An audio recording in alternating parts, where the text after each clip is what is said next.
What's up mga tihik? It's another beautiful day and we're here back at Ayala Center Cebu Terraces.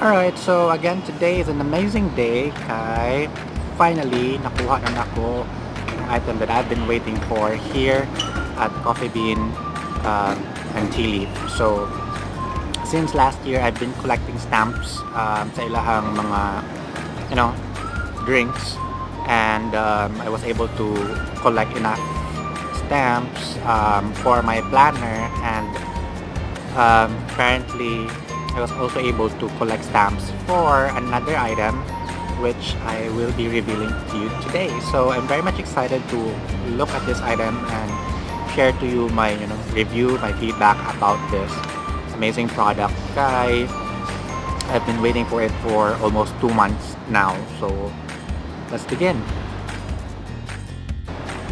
Okay, so sensya na nagbantik ako ron kay gikan pa ko duty, so graveyard shift, and dali-dali ko niyari sa terraces kay I'm making sure nga makakuha ko aning item because paspas siya na horot last year. So thankfully I was the second to claim this item here today based on the logbook nga naa sa nga akong gisaynan ganiha sa counter. So I got this item, again, Coffee Bean and Tea Leaf. So pasensya na di ay if exposure is dark because I'm here outdoor and it's 9 a.m. So without further ado, let me share to you the this item. This is the tumbler that I've been wanting since last year, and we'll open this up. Naka bubble wrap pa siya, and I like yung box kay sturdy, so dili siya flimsy unlike any other packaging, and it's also protected by this bubble wrap.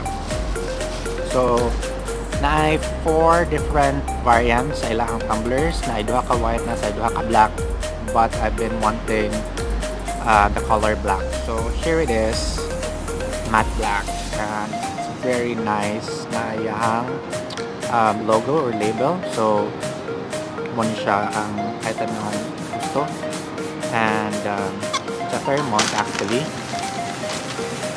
Net.